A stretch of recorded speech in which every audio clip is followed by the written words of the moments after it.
서점에 오면 사람들이 가장 먼저 들리는 곳이 있죠. 바로 베스트셀러 코너입니다.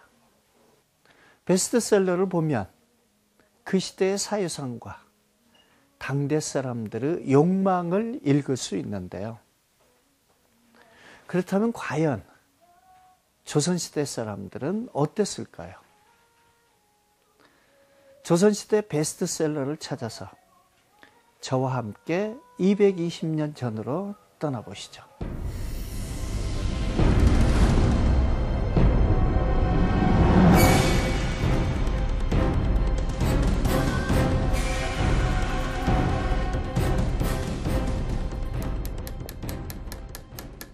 (1796년) 정읍태인에서 한 권의 책이 발간됐다. 증산염락풍화. 이 책은 중국 원나라 학자 김이상이 송나라 시대 대표적인 성리학자들의 시문을 모은 염락풍화를 재편집해 간행한 책이다. 증산염락풍화는 성리학을 국가 이념으로 채택한 조선시대 지식인들의 교양 필독서로서 오랜 세월 사랑받았는데 요즘 말로 당시의 베스트셀러였던 셈이다. 1800년 한 해만 해도 15만 명이 과거 음시생으로 이렇게 참여를 하게 되는데, 그러한 사람들이 수험 서적으로 볼 수 있는 것이 그 당시 어떤 중국의 신문집이 이렇게 많이 발간이 되었고, 그런 것이 어떤 과거 답안지를 작성하는데 큰 도움이 되었던 수험서였던 것으로 이렇게 알려져 있습니다. 증산염락풍화는 양반들이 한시를 작성하거나 과거 시험에서 문장을 쓸 때를 대비해 참조하던 책이다.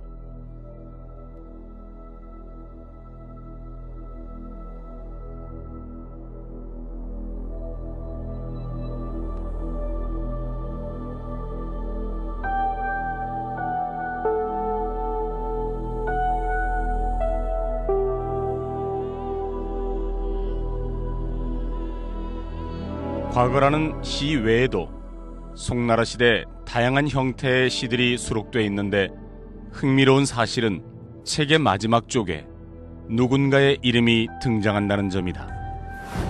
전이채. 저자도 아닌 그는 과연 누구였을까? 정읍시립박물관. 이곳에선 전이채의 이름이 찍혀있는 또 다른 책들을 만나볼 수 있다. 14권의 책마다 등장하는 이름 전이채, 그리고 그 곁엔 또 하나의 이름이 찍혀있다. 박치유.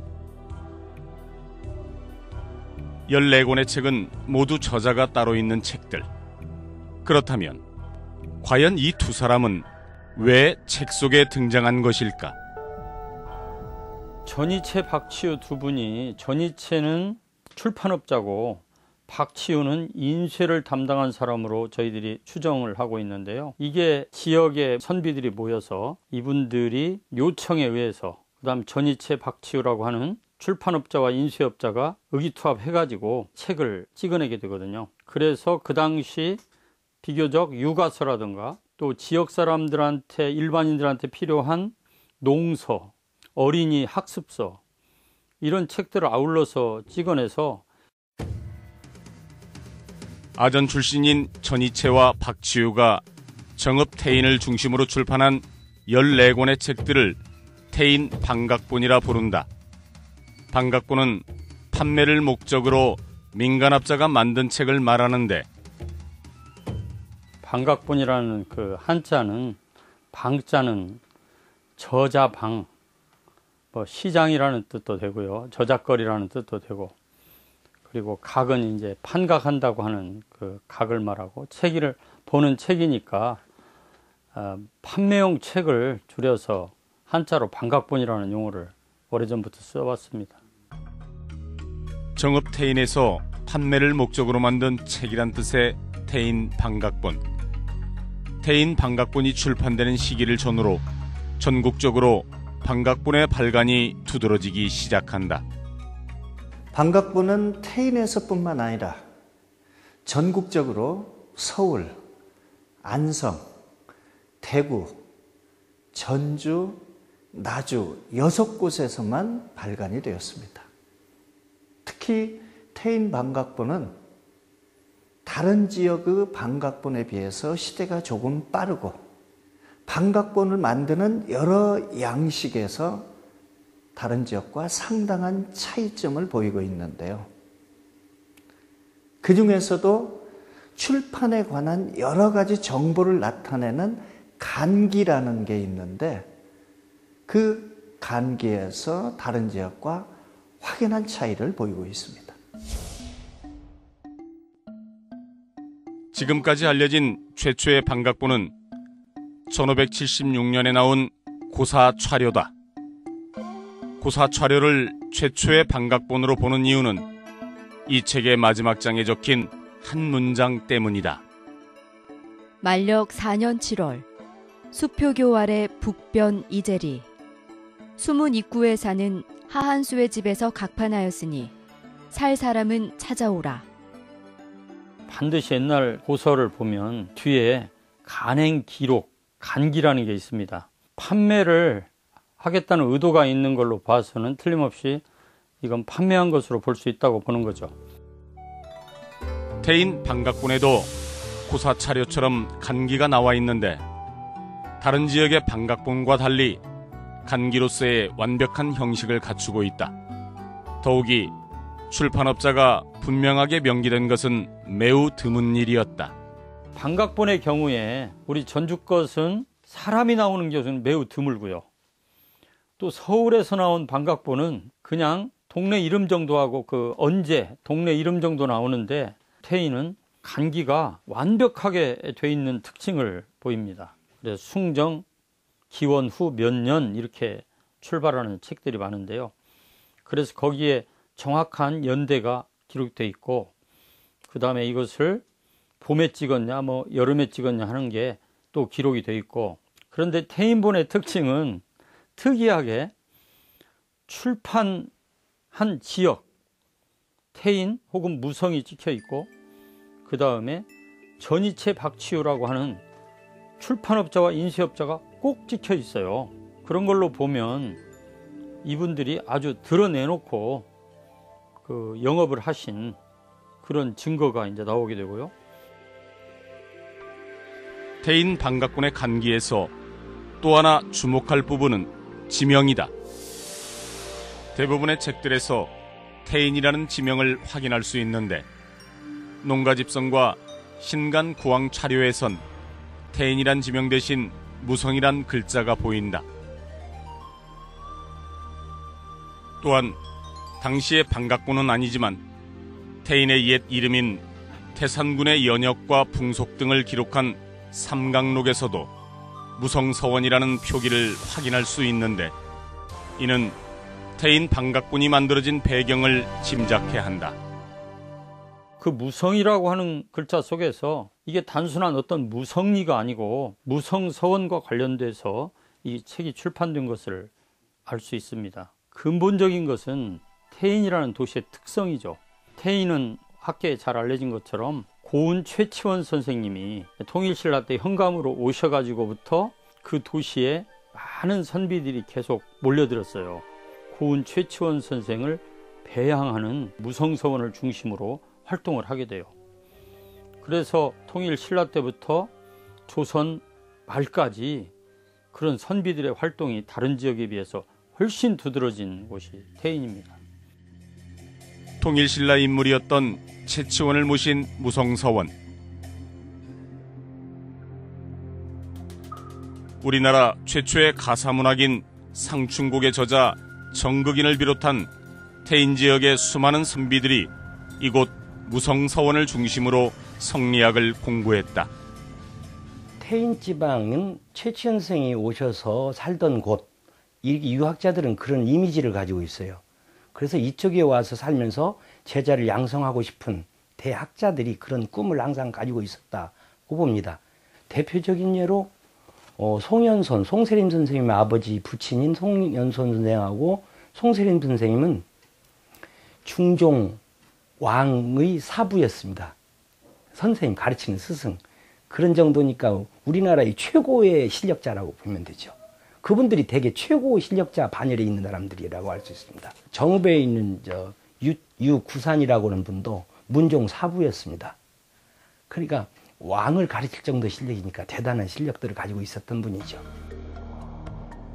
이들은 또 유교 사상을 담은 지역사회의 자치규약 고현동 향약을 만들어 널리 알렸는데, 이 향약은 임진왜란 전후에 만들어져 무려 400년 가까이 이어졌다.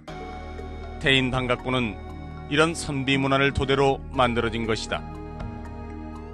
그러니까 쉽게 말하자면 지금으로 생각해 보면 태인이 교육도시입니다.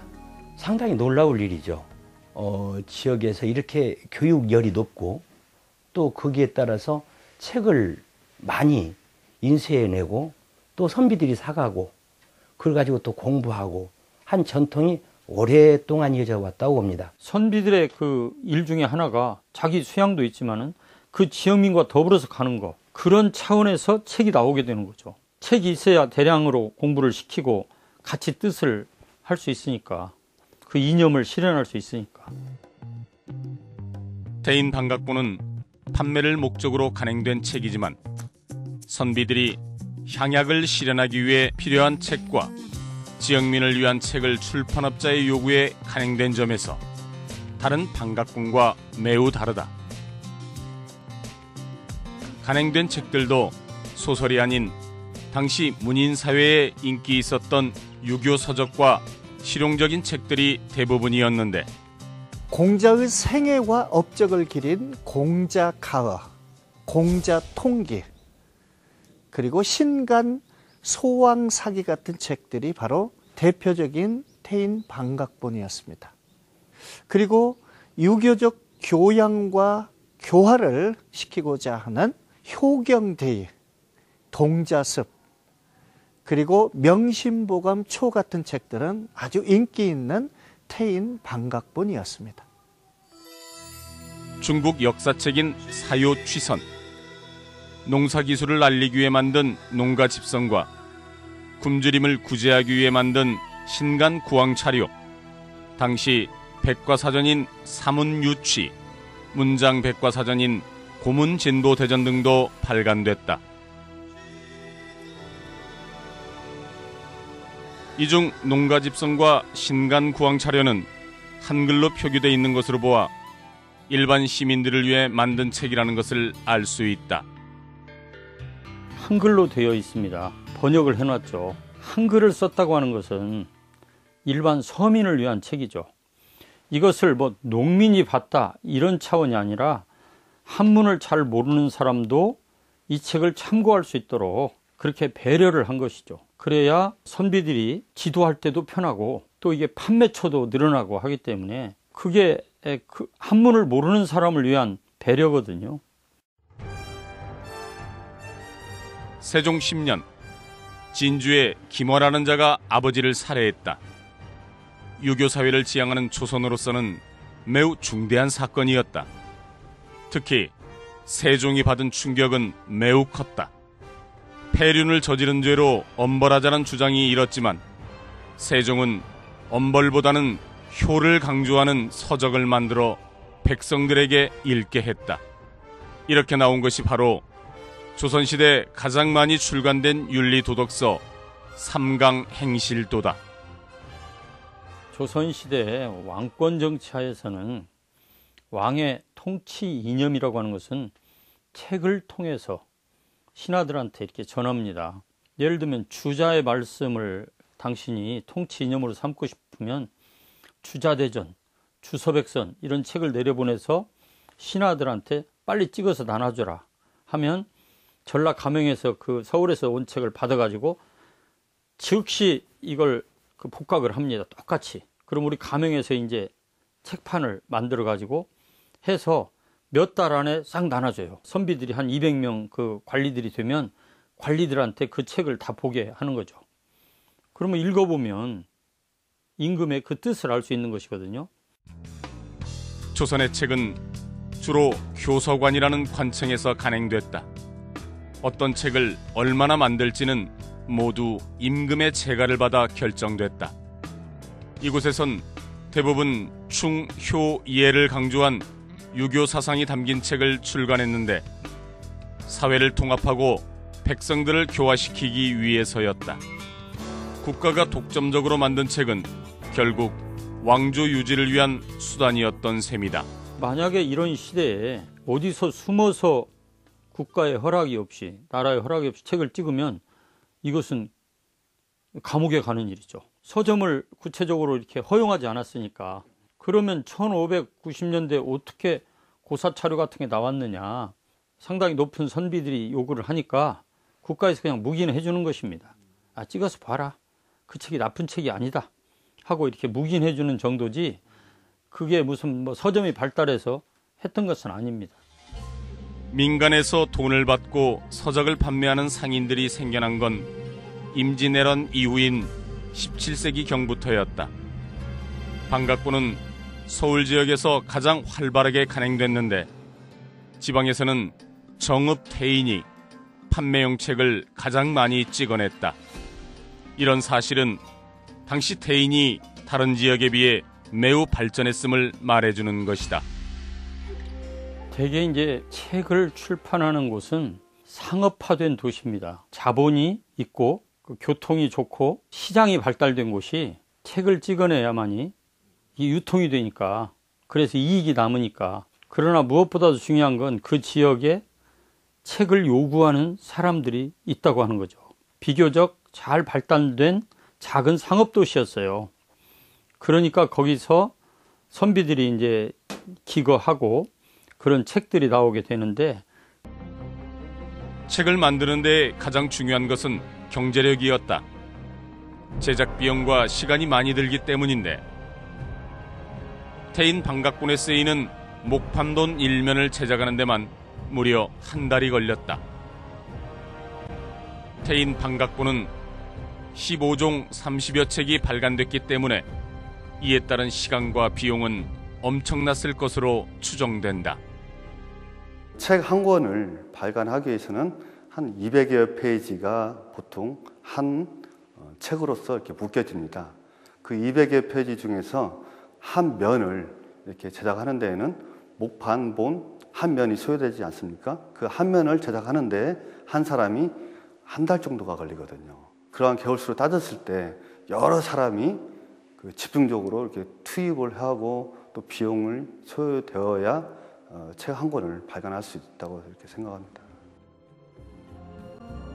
문화와 경제가 풍요로웠던 정읍 태인을 중심으로 발전했던 방각본은 1796년 처음 발간돼 1806년 휴식기에 접어든다. 초기 방각본 출판을 주도했던 전이채와 박지유의 이름 또한 1806년에 나온 신간 구왕찬려를 마지막으로 더 이상 찾아볼 수 없게 된다. 이후 1844년 손기조가 만든 명심보감초가 간행되지만 그 책을 끝으로 태인 방각본은 자취를 감춘다. 더 이상 새로운 태인 방각본은 발간되지 않았지만 당시 조선의 출판업계에 커다란 영향을 끼쳤는데 19세기 중반이 돼서도 태인 방각본 대부분이 전주와 대구 등지에서 재발행될 정도였다. 지금도 그 목판 하나를 팔려면 몇백만 원이 들어갑니다. 그 정도로 힘든 일이에요. 그러니까 어디에 쓰다 남은 목판이 있으면 인쇄업자나 출판업자들이 그걸 서로 구하려고 난리가 나요. 그 뒤에 그 책판이 아마 추정컨대 한 1820년대 30년대쯤에 우리 지역으로 와서 여기서 대표적인 서점인 서계서포나 이런 데서 그 책을 찍었을 것으로 추정이 됩니다. 서계서포에서부터 그 책판 관리를 해서 폭발적인 그 판매량을 보입니다. 심지어 대구까지 폭발적으로 팔리게 되고요. 그 중에 효경이라는 책은 책판은 대구로 넘어간 걸로 추정이 돼요. 제전당 서포에서 거기서 계속 발행이 된 것으로 이렇게 나와 있습니다. 전국으로 퍼져나간 태인 방각본은 다른 지역보다 앞서서 태인 지역민들이 지식에 대한 개화를 열망하는 시대 정신이 반영된 산물이었다. 또한 이를 계기로 지식과 정보가 특별한 계층뿐만 아니라 민중들에게까지 전파되는 원동력이 됐다. 책을 통한 정보의 공유는 조선 후기 사회의 지적 수준을 한 단계 업그레이드 시키는 역할을 했습니다. 그리고 그 중심에 그 당시 베스트셀러였던 태인 반각본이 있었습니다. 상업적 목적을 띠고 있었지만 단순히 이윤 창출을 목적으로 하기보다는 정보를 나누고자 했던 지식인들의 그 의지와 열망의 결과였던 것이죠. 태인 반각본을 더 깊이 연구하고 더 널리 알려야 하는 이유가 여기에 있습니다.